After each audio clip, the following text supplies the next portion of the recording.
Okay, so Deadlock just released a bunch of new shadow changes. I just wanted to briefly talk about them and go over them. First thing is they have slightly nerfed the uppercut tier 3 healing. I've heard Tank Bop has been putting in a little work in lobbies, so I'm glad they're giving him a nerf. Also, a lot of nerfs to Spirit Bop. I haven't personally been getting terrorized by any Spirit Bops, but today I was coaching a lower elo player, and I Bebop in their lobby, got I think it was like 190 something stacks by the end of the lobby, so I'm glad they're nerfing the spirit scaling, because it does seem like he has been terrorizing low elo. If you're getting terrorized by Bebop, you should buy, what's the new item called? Dispel Magic, former debuff remover, or Counterspell to dodge his bombs. It'll do wonders for you. And then next up, they did a lot of nerfs to Graves. The first thing is they fixed close quarters and point blank not working with her gun. You should really be building these items on Graves. I really don't recommend building her gun. She just feels a lot better if you're relying on her ult and her 1 for spirit damage, and you're building her gun items more as a little more utility, like, you know, split shot, active reload, toxic bullets, recharging rush, anything like that feels really good on her, but not over investing into gun. They also, you know, fix fire rate, which again, I don't really recommend building fire rate on this character. If you have toxic, you can, but it doesn't feel that good. This is a major nerf where they reduced her gun range by 2 meters. I just want to stress as a general PSA, do not buy Resto Shot on this character. This nerf makes Resto Shot even worse on this character. Yes, you can't miss Resto Shot. Yes, that is funny, but you are a 2 stamina character, and with 18 meters, there were like 4 characters in the game that you can go within 18 meters of and take less than 40 damage, which is how much Resto Shot heals. 16 meters, we've dropped that to like 2 heroes in the entire game that you can go this close to and not take over 40 damage. Maybe you can buy Resto Shot as like a pushing the lead type of item where you're ahead and you just want like kind of like a Shiv type of Resto Shot or like a Yamato type of Resto Shot. You just want to like perma harass them. But you definitely don't want to be buying this as a defensive item, because if you're a 2 stamina character who's already low, like half HP, you're buying this as your regenerative item, and you go up to hit your Resto Shot, get that healing, any good player is just going to run at you, run you down, and kill you. So this nerf is pretty significant, and especially to anyone who buys Resto Shot, please don't buy this item on this hero. Next up, you know, to compensate, we got a bit of a movement speed change. This will feel good on her. It'll help for the gun nerfs. I think these gun nerfs will feel the worst in lane, and this will feel a little better later, so they're kind of just buffing her later game. But then to compensate for that, you're starting with 2 charges of your Jar of Dead, which will just make your very early wave 1, wave 2, wave 3 feel a little bit better. You'll have utility if they run at you, and then this change is amazing. They made it so her Jar of Dead no longer all attacks at once, and now it's more staggered. The reason this is so good is previously Jar of Dead would attack you, you could just light melee and insta clear all of it. The ability felt, I mean, literally useless. So it's really good they're staggering now. They'll actually be a problem to clear. They'll feel a lot better to clear if this character was harassing you. I understand for some people that didn't know they could melee the ult or just are still getting used to it, this character felt like a real problem. But I think for the long run health of this hero, this is a very good change. Even though if you already struggled against this hero, you might think this is a bad change. I think for the long run health, this makes her ability actually an ability. They also just buffed pickup range by, I mean, almost doubling it, which is, again, just a little bit of quality in life in lanes. You don't have to go walk up and then get mogged by, like, the Yamato or Mina, who just does, like, 8,000 damage. They also made it so now when you shoot the ghouls, they get a little slowed, which is good for surviving. Cooldown's up by a bit. I think the Graves meta, after the previous change, where they made it so her ult now, instead of doing max HP damage, does current HP damage, I think the Graves meta is really going to shift away from maxing her ult first into maxing her Jar first. This change makes her Jar just way more useful, and especially maxing her Jar now will feel really nice while her ult max. I mean, 5%, the difference between 5% max HP and current HP is massive as far as an item, as far as an ability spike goes and just items in general. So I think this will feel really good, and I recommend starting to max your 1 first. Maybe you go 2 points into your 3 in lane, then your 1, then your ult, or 2 points in, then your ult, and then your 2, I would think. Also, current HP, keep in mind it also gets more and more valuable the later into the game you get, because people get a higher max HP pool. You still don't max your 3. Maybe you max it before 2, but you still wouldn't max your 3 before ult, because it just, split shot just does what that does, but it's 5 AP cheaper, which is way better. Now, the reason I'm really choosing to cover this patch is these changes, these silver changes. There is a lot of them. First off, they improved her base fire rate. She now, say 11% DPS increase, which doesn't really matter. This character, in her normal mode, this character's gun is a tickle monster. It does not matter. What this matters is that now she is able to kill minions and shoot the orb, which is great quality of life in lane. I kind of thought they already knew she couldn't do this, but I mean, apparently not, or maybe they just want to try it and players really didn't like it. I think, from a fundamental perspective, a character that just can't kill minions with her gun without getting orbs denied is, like, I think that's cool. I think it's a very differentiating gameplay loop during the laning stage, and there's no other character that really plays the lane like that. And I think, although most players probably won't like it, that is a very unique laning style. So I'm kind of sad they removed this. I hope they bring it back with some character later, because it really feels like a very unique way to play the lane. But for quality of life and for silver players, I think this will feel very good. Also, just, you know, they gave her an extra ammo just to make her life a little easier. If you're wondering, Express Shot still only takes 1 extra ammo when you buy it, so it still feels good. I think it's 7 bullets that would bump it up to taking 3 ammo when you use Express Shot. I was a little worried about this myself, but I tested it. Still feels fine. Buff to her base regen. I mean, again, this hero was a weak laner, so it's good that they're buffing her laning stage, but also, this hero is kind of a monster in the mid to late game, so it's kind of nice she had a weak lane, made her feel a little balanced, but they did nerf her later game, mid and late game, which we'll go over now. Her 1, they give a little more cooldown to, and then also they made it so now they switched, so her tier 1 is now plus 15% weapon damage, and her tier 2 is minus 7 seconds cooldown, which puts the bulk of the spike onto her tier 1, which is 15% weapon damage. I don't like this change, because as we all know, Abram's tier 1 dash gives him, it's plus 2.2 damage per bullet. Before it was weapon damage, because that gave him a lot of melee damage, they changed it to damage per bullet. It is essentially the same thing as weapon damage. It is the strongest 1 AP like ability spike you can get in the entire game, and it's one of the reasons the hero feels like such a monster during the laning stage, because once he gets his first AP at 900 souls, he's Giga. This also is kind of happening to Silver now. This 7 cooldown spike is still big, but this is going to be very strong in lane. This is going to feel very oppressive. In between 1 and 3 AP, which is 900 souls to 2,800, I believe. It's a little south of 3,000. She is going to feel very, very strong.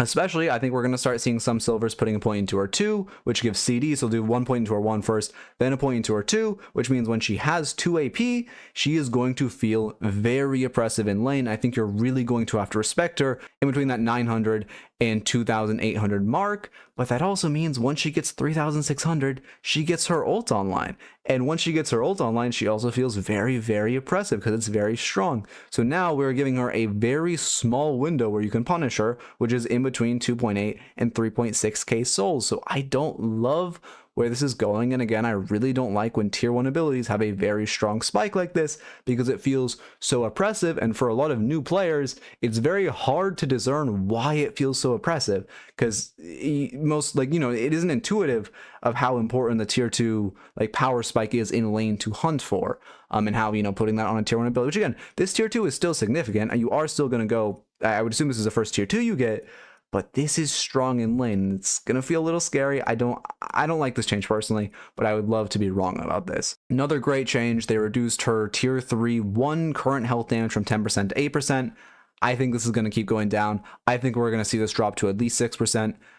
Could even go lower. I could see it going as low as maybe 4 if they wanted to get, maybe 4 is too strong, but I could see it going as low as 5. I would expect 7 at the highest is where it's gonna remain long run, probably 6. I mean, current health damage is just, I don't know. Current health damage and max health damage aren't really fun, because if you're only doing current health damage, it doesn't matter what items you buy. And if you're doing current health damage to the enemy and just percent health damage to the enemy, it doesn't matter what items they buy. So it kind of again, I think she's the character that feels most like a League character out of any character. Just her gameplay loop feels like, Gnar plus, the one Nidalee, so she just feels like a League character, and I think this just her HP damage really exemplifies that. I would put money down that whoever designed her either played a ton of League or used to develop for League, and I think that I just hope that they go away from this current health damage. Having one ability that's 5% current health damage is okay as long as it's only one hero. But even, she has 2 abilities too, because she has the missing health damage. Missing health damage feels better because it's more counterable and feels like it takes more skill of you have to think about, do I use this ability or hold it till they're lower? But that was a very long-winded way of saying I like this nerf. I apologize for going on for so long. Her tier 3 kick, now from minus 25% damage to, 80 spirit damage matters, but mostly it's minus 35% damage. And then on her Bola, her tier 3 is changed from, ricocheting to 2 other people, which is very, very strong, an inhib that hits 3 people, to now an inhib that hits 3 people and 5 seconds. I don't like this change. The reason I don't like both of these changes, her spikes, her tier 5 or her tier 3 spikes, her 5 AP into an ability spikes are ridiculous. All of them are so strong. It is 8% current health damage and then also an additional 4% missing health damage on the flip side of her one. It's a fully ricocheting bullet, like ricocheting inhibited 3 people. It's a suppressor and it's a full reset on her ult. They're all insane. I get people weren't maxing her 2 and 3 as much. That's not because her 2 and 3 max are weak. That's because her 1 max and ult max are so strong. So I don't like buffing these maxes, because I still think people are going to max her 1 into her ult, because you kind of just want to max her ult second because it gives refund, and her 1 max just gets you into your furry form better. It gets you more healing and damage in your furry form. So it's really, there's nothing that's going to replace it, as good as these are for utility, but now her late game is going to feel monstrous once she gets these spikes. So I don't like this change at all. Her attack range increased, a bit of quality of life. Her helmet got nerfed by 15%. I like this a lot. She feels very unkillable in her Lycan form anyway, so reduce her helmet. That's great. 35. So her head was big enough that they should have had a 35 helmet, but because of how tanky she already was, I'm glad they nerfed it at 20%. Sorry, I'm trying to... this is already going more long-winded than I thought, so I'm trying to not go on another tangent. This is just a PSA. If you didn't know, she has Fleet Foot while she's in Lycan mode, so she can just like auto and not get slowed down, which is why I don't really like buying Fleet Foot on the character. And this is the big change that made me want to make this video. They made it so now when she's in ult, she does extra damage based on point blank and close quarters. I just released a video talking about this glitch and talking about how you shouldn't buy these items on this hero, and I've been getting a lot of questions about now should you. I still think you should prioritize Shred, being if you want to look for a more team fight oriented play, you look for Hollow Point, more individual, hunt in their jungle, hunt for them on a side lane, you go Hunter Zora first. I am very certain that those are the first tier 3s you should buy for your spike. I think now maybe you can buy Point Blank later just for some gun damage and having some gun damage after your Shred. But honestly, I think at a high level, you're going to still be prioritizing either more Shred because Shred is so OP. How is Shred not been reworked at this point? I digress. Or you're going to be prioritizing more utility items like Inhib because she can apply it so quickly with her one. But I would just say 100% don't buy these items before you buy your Shred item. More damage to transform, this is great. This is also a really good change. She's gone from 22-second cooldown in and out of furry form to 35-second cooldown, you know, so now she is a lot more punishable. If you see her, she's chasing with ult, you know it's about to expire, you can turn on her very easily because once that form expires, she is a very vulnerable character. She's going to be able to get chased by you a lot, and you're going to be able to do a lot of damage to her. I like this change a lot because it gives her a very clearly defined weakness of after her ult slash, I mean, obviously she's always weak when she's not in her furry form. One of the best counters to her right now is buying Metal Skin and Metal Skinning her one, so she can't get into Lycan mode. But now this also gives a very clear-cut weakness of when she, like after her Lycan form expires, she now has 35 seconds where she is very vulnerable and very weak. So it gives her a much more clear-cut weakness. 22 seconds was good, but it also wasn't that long. And a lot of times she'd be able to kite for like 20 seconds, go back in, get it back, and it'd feel bad. So I like this change a lot. Also bonus health reduced, movement speed slightly buffed. Her go for the throat, which is her one when she's in furry form, it's reducing its damage, and also when you get its tier 5, or sorry, it's tier 3, it's also reducing its damage by a bit. These are all good. It has just flat, I believe, 65% lifesteal, which also scales off its damage and is now nerfed. So this is all good because she is healing a ton. I don't know if this is going to be enough of a nerf. Again, I still think you max her one first because it's just so strong. And it, you know, just getting you into your furry form, getting you a ton of damage, getting you a ton of healing. But this is good. I like these nerfs. And then finally, this is, I think, my favorite nerf of all of this, is they made it so her one cooldown is 1.5 seconds longer, which again just means less healing, less damage, less missing health damage. It's going to feel better as quality of life. If you're struggling to fight her while she's in furry form and her teammates, you feel like your teammates are giving her Lycan mode, but you can't buy Metal Skin to stop her. Warp Stone is a really good option for like kiting her out and just staying outside of how oppressive she is when she's in that mode. Next up, they changed Former Debuff Remover, Current Dispel Magic. They gave it 2% more debuff resist. So I have mixed feelings about this change. What I hope they do is I hope they add a new tier 3 item that upgrades from Debuff Remover. That's just called like, I don't want to be debuffed or whatever. I'm not a name person. But they just call it like no debuffs for me, and it just gives you like a flat 35% debuff resistance, and that's all. Like I don't know that, again, I don't know the exact number. Maybe it's 40, maybe it's 45, but it just gives a flat amount of debuff resistance, and that is something a lot of tanks like to buy and frontlines like to buy, because also with these later changes, which I'll talk about in a second, they're really trying to define tanks and frontlines, or especially tanks buying tanky items. which, you know, we're buffing this for tanks now. But at the end of the day, if you're a frontline, your best defensive options are just percentage reduction because you have such a high HP pool to work with. Well, if you're a backline, your best options are stuff like Counterspell, Warpstone, old debuff remover, where it's just like, well, I mean, Dispel Magic too, but just any item that just makes you, like, makes the ability just disappear, not affect you, you just dodge the damage. So them giving him more Spirit Resist, I still don't think, it's so hard to make this item outperform Counterspell. The only two items that does what this item do are Counterspell and Dispel Magic. And like the only thing I could really think of off the top of my head that I would buy or, you know, again, I'm just gonna call it debuff remover. We're all calling it debuff remover. That I would buy debuff remover for was Shiv Knives, but now they've nerfed Shiv Knives.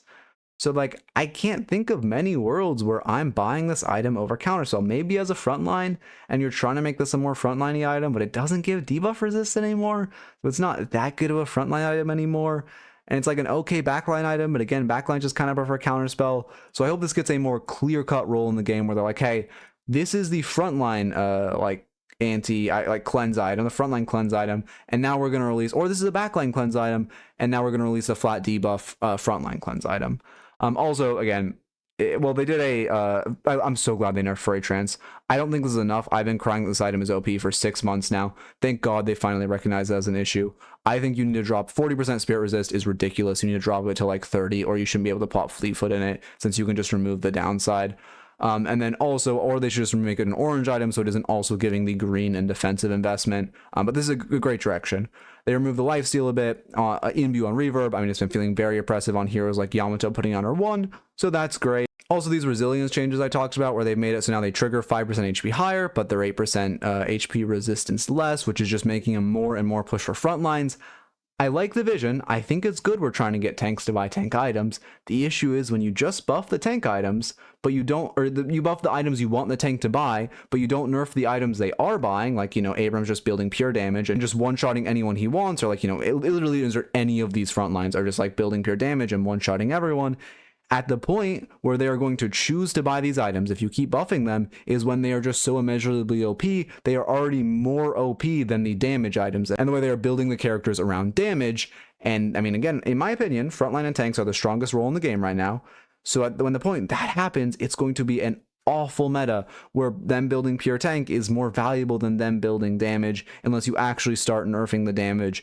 And, you know, instead of trying to like get them to like, hey, you want to buy this item, and just keep buffing it until it's OP, they just axe the items they are buying, and then, you know, they actually have to build like tanks. Also, some good street brawl changes: healing in base 2 times faster, quality of life. So now basically when you queue random, you get an extra, you used to get an extra reroll on round 1 and 2, now you also get it 1 on round 3. No one's queuing random off this. I want there to be a good random system. I like that they aren't trying to force that you have to queue random. It's all random, like ARAM style. I like that direction. You have to give a very good incentive for not being a meta slave and not being a meta chaser. I would recommend, I think if they're going to keep it with rerolls, I would recommend they just give a reroll for every round. I honestly don't think that's enough. I think if they want to go fun, they give a higher chance at enhanced items, or they give a guaranteed legendary on round 5, which is a minor change because you already have like, I think, an 80-70% chance of getting a legendary on round 5, but now people want to use legendary items, so now they want to queue random. Or, I mean, honestly, you could just give them an extra item round. Like, you can give, because how OP meta chasing is in a game mode like this, you really have to make the incentive to random queue really strong. The reason I haven't been random queuing as much as I want to is because I hope they add some kind of reroll where you queue random and you get to choose between like 2-3 heroes, whatever.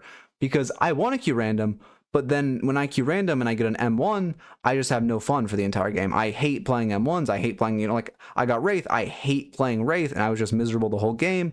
And then I don't want to queue random as much as like any other character or any other role besides M1. I really do enjoy queuing random and do enjoy playing a bunch of different characters. So I also hope we get kind of a reroll thing. They also nerfed McGinnis ult duration, which is good. I mean, McGinnis has been very oppressive in this mode. And now Graves Jar, the cooldown is increased by 3 seconds. I don't think this solves her core issue. I think they need to make it so it's slower to charge. The issue is she just has infinite jar, and she doesn't really need to buy items that help her get more jars, like, you know, Echo Shard, Refresher, or whatever. I mean, she still is taking Refresher because like a Street Ball Refresher is good, but like she doesn't need, she just always has charges in her jar because of how easy it is for her to collect souls in this mode. So I think they should just make it so she has to get like 120% of what she has to get in normals. Anyway, so this video was a little more long-winded than I wanted. Also, my second take at recording it because my stupid mic did the thing where it sounds all drowned out. Oh, anyway, it doesn't matter. This has been a long day for me. If you like the video, you know what to do. If you want to see me do this again, I normally don't cover these smaller patches. Clearly, I can talk about it for long enough. I expected this to be like a 7-minute video, and my first recording was 30 minutes, and my second recording was 20 minutes. So here we are. If you want 1 month of free coaching along with access to weekly coach scrims, it's the first link in the description. Again, please let me know if you want me to cover more minor patches like this. Normally don't, like I didn't cover the last one, but they get views when people cover them, so if you guys want it, I will. If you like the video, you know what to do, and as always, keep it real.